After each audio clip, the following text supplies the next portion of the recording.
నువ్వు after all డాక్టర్వి, నన్నే ఎదిరించి మాట్లాడుతున్నావు. Mind your words sir. ఏంటి బొంగులో మైండ్? మాకు లేని మైండ్ నీకుందా? నేను చెప్పిందే చేయాలి నువ్వు. ఇది మీ పార్టీ ఆఫీస్ కాదు, hospital. And I'm a doctor. ఇక్కడ నేనేం చేయాలో మీరు చెప్పకూడదు.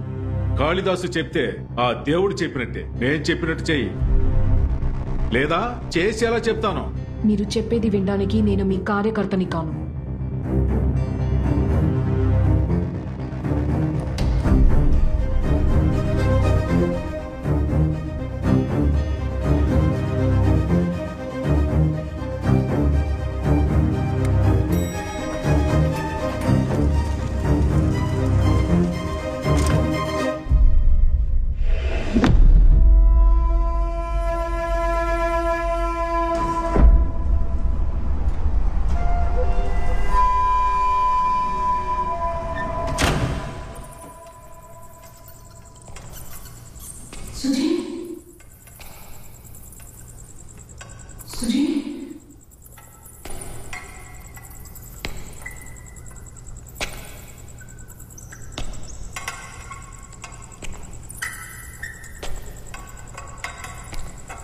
సుజీ,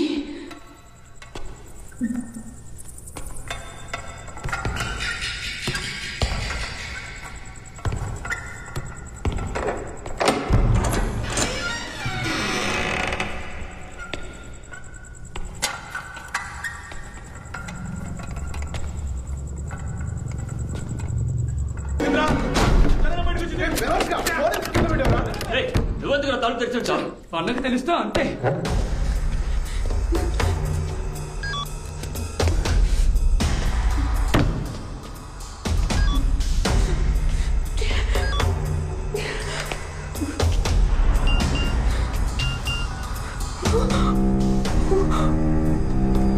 సుజీ,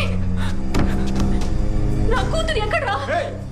నీ దగ్గర ఉన్న ఎవిడెన్స్ ఇస్తే నీ కూతుర్ని ఇస్తాం. ముందు నా కూతుర్ని చూపించండి, ఆ తర్వాత ఆ చెప్పిస్తాను.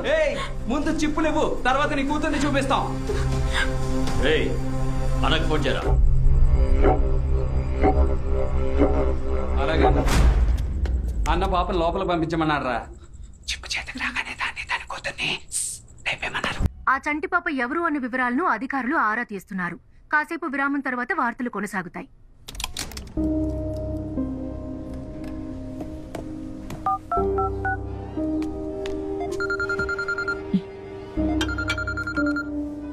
చెప్పు ప్రియా. హాస్పిటల్లో చెంగే గారి హెల్త్ కండిషన్ గురించి అడిగినప్పుడు నో కమెంట్స్ అన్నావు. దానికి ఏంటి అర్థం? నో కమెంట్స్ అంటే నో కమెంట్సే. హే గాయత్రి, ప్లీజ్ ప్లీజ్ నాకు మాత్రం చెప్పవే. నువ్వు దీనికోసమే ఫోన్ చేసుంటావు. నేనేదన్నా చెప్తే వెంటనే డాక్టర్ ఫోన్లో భేటీ అని బ్రేకింగ్ న్యూస్ వేసి నీ ఛానల్ టీఆర్పీని పెంచాలనుకుంటున్నావా? This is the most confidential news. నాకంటూ కొన్ని ఎథిక్స్ ఉంటాయి కదా, ప్రొఫెషనల్ వేరు, పర్సనల్ వేరు. చూడు, ఫ్రెండ్షిప్ కోసం నేను వాటిని కాంప్రమైజ్ చేయలేను. సో ప్రెస్ మీట్ లో చెప్తాను కదా, అప్పుడు తెలుసుకో. సారీ డాక్టర్, నేను బుద్ధి తక్కువే అడిగాను. సరిగాని ప్రెస్ రిపోర్ట్ ఎప్పుడు రెడీ అవుతుంది?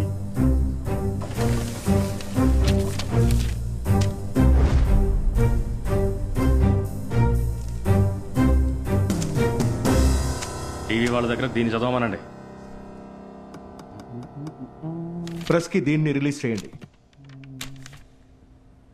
ఏంటి సార్ ఇది? ఫాల్స్ రిపోర్ట్ గా ఉంది. ఆయన యాక్చువల్ రిపోర్ట్ కి ఈ రిపోర్ట్ కి సంబంధమే లేదు సార్. దానికి ఏం చేయమంటారు డాక్టర్ అమ్మా? మేమేమన్నా అన్నగారు కాఫీ తాగారు, టిఫిన్ తిన్నారని గ్యాస్ కొడుతున్నావా? ఆ అన్నగారికి నయమైపోతుంది, త్వరలో డిశ్చార్జ్ అయిపోతారనే కదా రాశాం. వెళ్ళండి, వెళ్ళి చదవండి. నేను అబద్ధాలు చెప్పలేను. ఆయన రికవర్ అవటానికి 8 to 10 days పడుతుంది. Still he's in a very critical stage. ఆపు అమ్మా. ఓ లొల్లలో వాగుతున్నావు. నీకోసారి చెప్తే అర్థం కదా. ఆ లెటర్ తీసుకెళ్లి చదువు. Please doctor.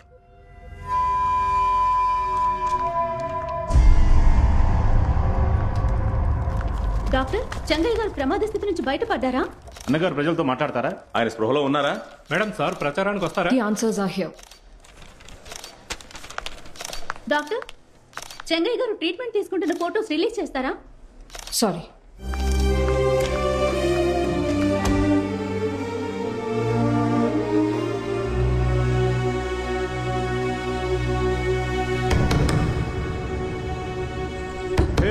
నీ కూతురు వచ్చిందిరా. సుజీ, సుజీ,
ఎవరు వస్తున్నారు. Help please.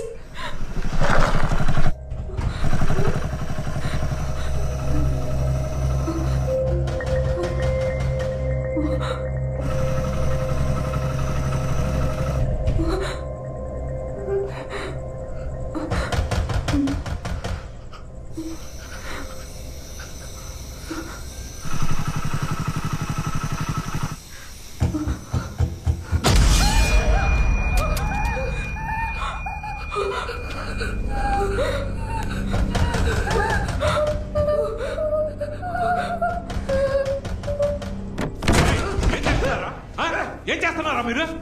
లోపల నుంచి అది వచ్చే పోయే వాళ్ళని టార్చ్ లైట్ వేసి హెల్ప్ అడుగుతుంది. ఏం పీకుతున్నారా? బాగా మెక్కండ్రా. అది కనుక తప్పించుకుందో అప్పుడు చెప్తాను మీ పని. దీన్ని ఏదో ఒకటి చేయాలరా.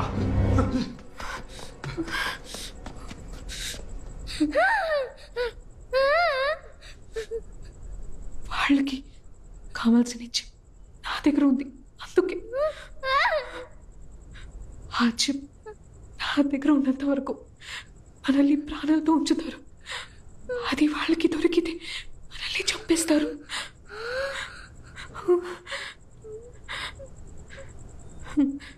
చూద్దాం, దేవుడు ఏదో ఒక దారి చూపిస్తాడు.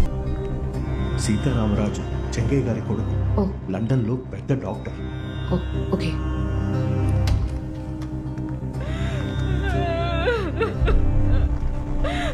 రాము,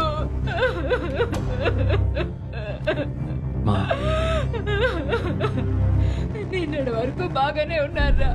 ఎలక్షన్ లో గెలిచి మన ప్రజలకి మంచి చేయాలని చెప్తూ ఉన్నారా?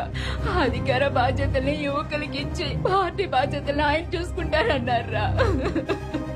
చెప్పిన మనిషి చెప్పినట్టు వాలిపోయారా? అంతేరా? ఓకే మా, నాన్నకేం కాదు, ఏడవ ప్లీజ్ మా.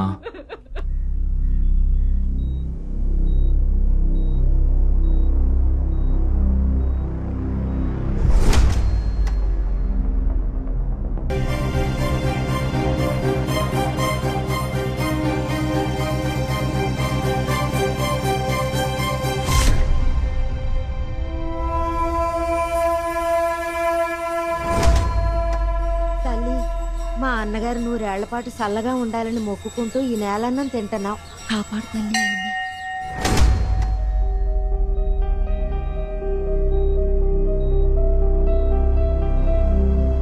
ప్రతిపక్ష నాయకులు చెంగయ్య గారు ఇక్కడ అడ్మిట్ అయి వారం రోజులు అవుతోంది. వారి ఆరోగ్యానికి సంబంధించి రోజు రోజుకి పుకార్లు షికార్లు చేస్తున్నారు. ఇక్కడ కార్యకర్తలు, ప్రజలు ఎంతో ఆవేశంగా కనిపిస్తున్నారు.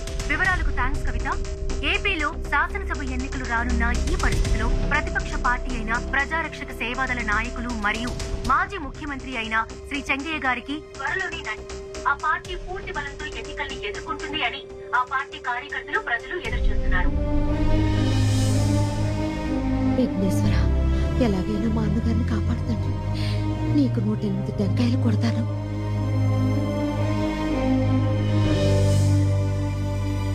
పేపర్లో ఇవాళ ఏంటి న్యూస్? చెంగయ్య గురించే టీ చెప్పాను, ఇంకేమో చెప్పనా? చాలన్నా. అలాగే. ఏంటక్క టీ చేతిగా ఉంది? ఇసం అయినా ఇచ్చేసావా? మేం గెలిచి అధికారంలోకి వస్తామని 2 ఓట్లు తగ్గించడానికి నువ్వు చేసినా చేస్తావు. అయ్యో మొహం చెడు, ఈసారి గెలిచేది మేమే. మా అన్నగారు గొంతు విప్పితే చాలు.